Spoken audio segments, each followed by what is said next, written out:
자, 오늘 시작은요. 한 청취자분께서 공유해 주신 정말 생생한 기록으로 한번 열어볼까 합니다. 네. 처음엔 이게 베트남 미케 해변에서 패들보드를 탄 그런 여행기인가 싶었거든요. 저도 그렇게 생각했어요.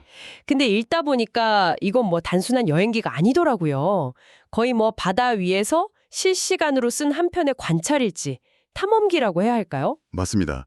배경이 7월 8일 아침, 그러니까 일주일 내내 파도가 거세게 몰아친 직후라고 하죠. 네네. 그런 예측 불가능한 바다로 나가서 저자가 무엇을 보고 느끼는지, 또 뭘 배워오는지를 따라가는 과정이 아주 흥미진진해요. 오늘 저희는 그 시선을 한번 같이 따라가 보려고 합니다. 네, 좋습니다. 이번 탐구의 임무는 아주 명확합니다. 이 기록을 나침반 삼아서 거친 파도를 넘는 그 균형 감각에서부터 시작해서요. 네. 수백 척의 배가 움직이는 어촌의 생태계, 그리고 그 속에서 발견한 전통의 지혜까지 말 그대로 바다가 가르쳐주는 것들을 하나씩 건져 올리는 거죠. 단순히 어촌에 다녀왔다? 이게 아니라 아주 작은 디테일들을 포착해서 거대한 지혜를 발견해내는 그 과정. 바로 그거죠. 그걸 아주 집중적으로 들여다볼 겁니다. 저자가 어떻게 주변 환경과 교감하는지 아마 그게 핵심이 될 것 같네요. 좋습니다. 그럼 다 같이 패들보드에 올라타 보시죠. 자, 이야기는 출발 준비부터 시작되는데요. 바다가 여전히 심상치가 않아요. 그렇죠? 기록을 보면 작지만 계속해서 밀려오는 파도와 이따금씩 푹 꺼지는 바다라고 묘사되어 있는데 상상만 해도 좀 아찔하네요. 네, 잔잔한 바다는 절대 아니라는 거죠. 그런 상황에서 저자는 해변을 달리면서 몸을 풀고 심지어 친구한테 촬영까지 부탁한 뒤에 바다로 뛰어듭니다. 하하, 그렇죠. 어느 정도 자신감도 있었다는 뜻이고 동시에 어떤 기록을 남기고 싶다는 의지가 좀 엿보이는 부분이기도 해요.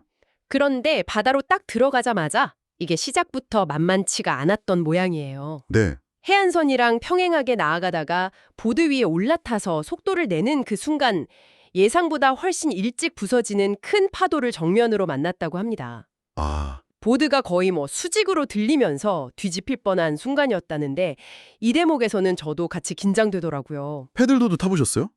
저도 몇 번 해봤는데 보통 그런 상황에서는요 10중 8구 그냥 물에 빠집니다. 아, 정말요? 네, 특히 옆에서 들이치는 파도는 정말 답이 없거든요. 그런데 이걸 순발력이랑 균형 감각만으로 버텨내고 균형을 되찾았다. 이건 이분의 실력이 상당하다는 걸 보여주는 거죠. 그러니까 그냥 운이 좋았던 게 아니군요. 그럼요.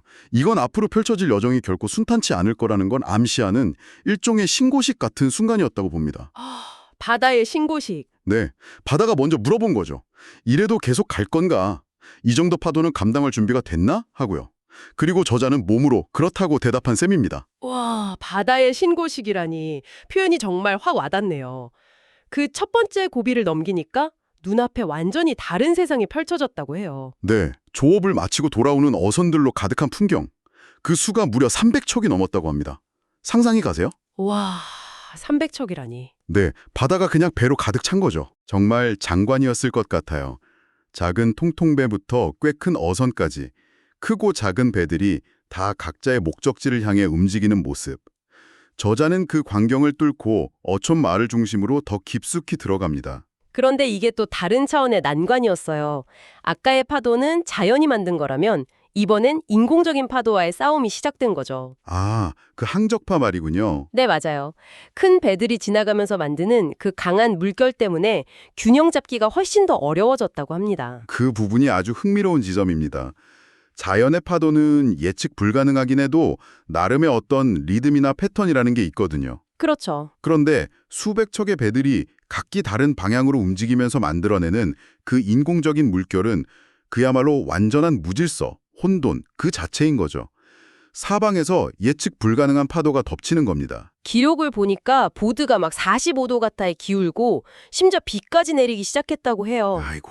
정말 최악의 조건이었을 텐데 여기서도 물에 빠지지 않고 버텨냅니다. 정말 대단하네요. 바로 그 순간 저자는 더 이상 해변에서 어촌을 바라보는 외부 관찰자가 아니게 된 겁니다. 아, 그 혼돈스럽고 거대한 시스템의 일부가 되어서 그 안에서 어떻게든 생존하고 적응해야 하는 상황에 놓인 거죠.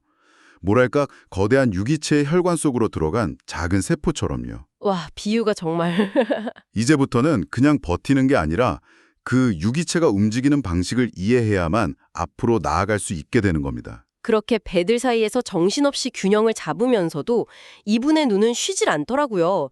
주변을 계속 관찰하기 시작하는데 특히 어부들의 작업 방식이 눈에 들어왔다고 해요. 그렇죠. 생존을 위한 관찰이 시작된 거죠. 저 사람들은 이 혼돈 속에서 어떻게 저렇게 평온하게 자기 일을 하고 있을까 하는 그런 궁금증이 생겼을 겁니다. 가장 먼저 눈에 띈 건 되게 독특한 고기잡이 방식이었어요. 몇몇 배에서는 나무 기둥에 받쳐진 거대한 그물이 마치 넓은 펜처럼 펼쳐져서 물고기를 잡고 있더래요. 아, 네네. 말로는 설명하기 힘든 아주 매혹적인 광경이었다고 표현했습니다. 아마 전통 어업 방식 중 하나였을 겁니다. 고정식 어망의 일종이었을 텐데 조류의 흐름을 이용해서 물고기들이 그물 안으로 자연스럽게 들어오게 하는 방식이죠. 아하. 자연의 힘을 거스르는 게 아니라 거기에 순응해서 활용하는 지혜가 담겨 있죠. 그리고 또 아주 인상 깊었던 장면이 있었다고 해요.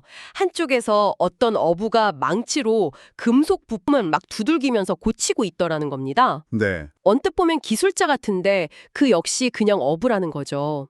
기술자를 따로 부르는 게 아니라 항해 중에 생긴 문제는 그냥 스스로 해결하는 거예요. 바로 그게 전통적인 자급자족 시스템의 핵심입니다.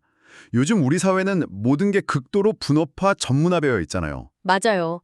자동차가 고장나면 정비소에 가고 컴퓨터가 고장나면 서비스 센터를 찾고요. 내 전문 분야가 아니면 알 필요도 할 필요도 없는 사회죠. 그렇죠. 저만 해도 제 차 보닛 한번 제대로 열어본 적이 없는 것 같아요. 그러시죠. 하지만 저 바다 위에서는 어부 한 사람이 항해사이자 어업 전문가이자 동시에 엔지니어고 기술자인 겁니다. 아, 모든 역할을 다 하는군요. 네. 배를 몰고, 그물을 다루고, 날씨를 읽고, 또 고장난 엔진을 수리하는 모든 지식과 기술이 한 사람, 혹은 그 작은 공동체 안에 전부 통합되어 있는 거죠. 효율성보다는 생존과 자립에 최적화된 아주 총체적인 삶의 방식이라고 할 수 있습니다. 그러네요. 모든 것을 스스로 해결한다는 것. 그게 당연한 세상이군요.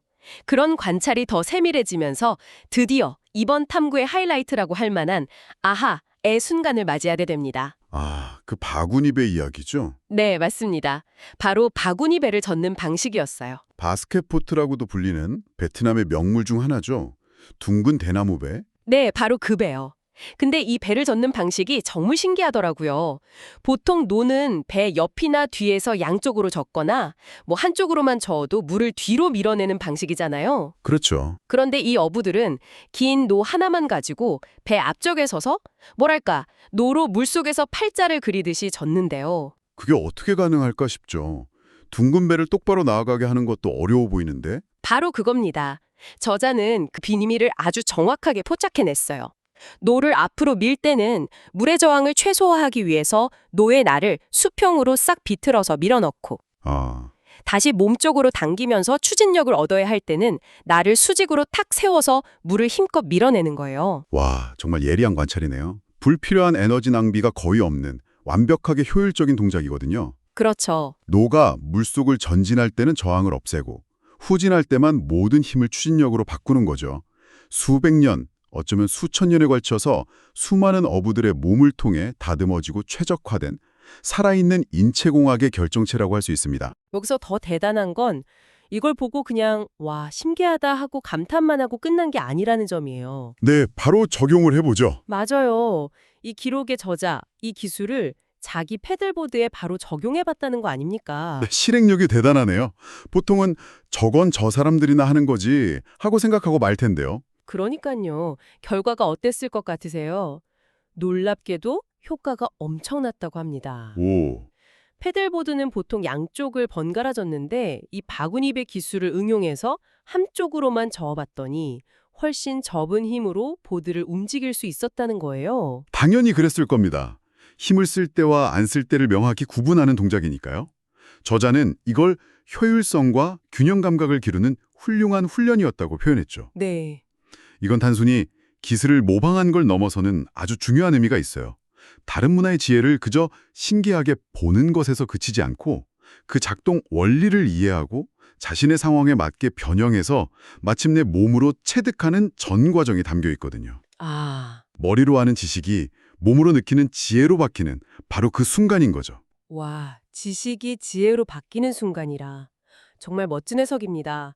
그렇게 새로운 기술까지 익히고 한참을 더 나아가서 이제 슬슬 호텔로 돌아갈 시간이 됐습니다. 네, 그런데 바다가 이 탐험가에게 마지막 선물을 준비해뒀더라고요.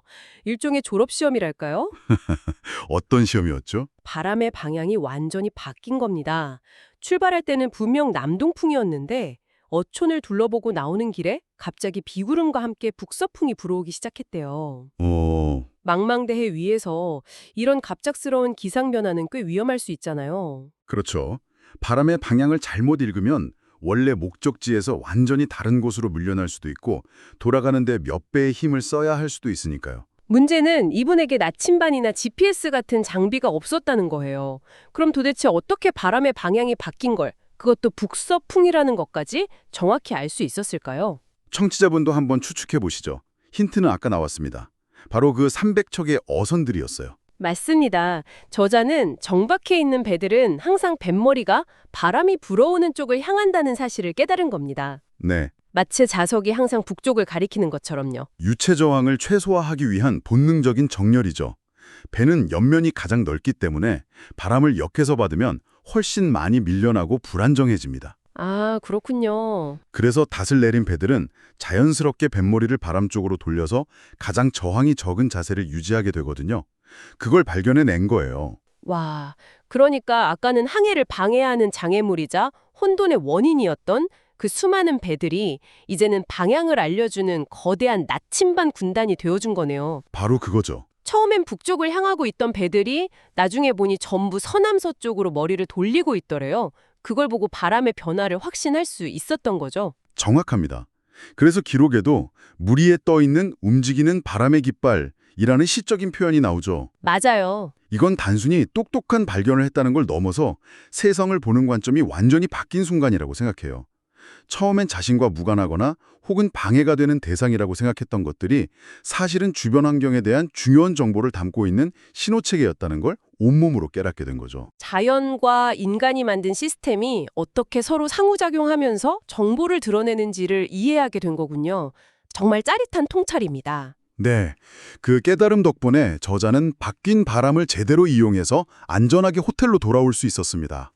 오늘 우리가 함께 따라가 본 이 여정, 정말 한편의 멋진 성장 드라마 같지 않나요? 네, 정말 그렇네요.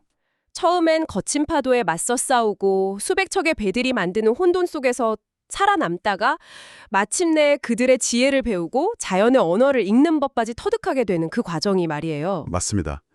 이 모든 이야기의 핵심 키워드를 하나만 꼽으라면 저는 주저없이 관찰을 꼽겠습니다. 관찰이요? 네, 그냥 스쳐 지나갈 수 있는 평범한 풍경들, 어부의 작은 노젓는 동작 하나, 수백 척의 배가 무심코 향하고 있는 방향 같은 그런 미세한 신호들을 놓치지 않고 저건 왜 그럴까라는 질문을 던지고 그 의미를 파고들었기 때문에 이 모든 배움이 가능했던 거죠. 스마트폰 앱으로 1초 만에 날씨와 풍향을 확인하는 데 익숙한 저희에게는 굉장히 신선하고 또 중요한 접근법이라는 생각이 드네요.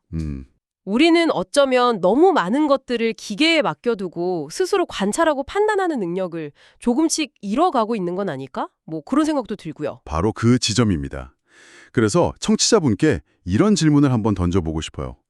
혹시 당신의 일상 속에도 이런 어선들이 있지 않을까요? 일상 속의 어선들이라 흥미롭네요. 매일 마주치기 때문에 너무나 익숙해서 그 안에 어떤 중요한 정보가 담겨 있는지 미처 읽어내지 못하고 있는 신호들 말입니다.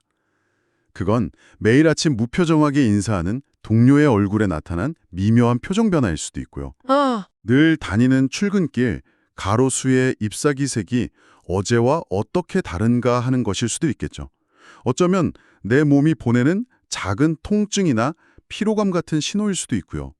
우리 주변에 조용히 떠서 바람의 방향을 알려주는 그 바람의 깃발들을 읽어내기 시작한다면 우리의 삶이라는 항해는 또 얼마나 더 풍요롭고 안전하게 달라질 수 있을까?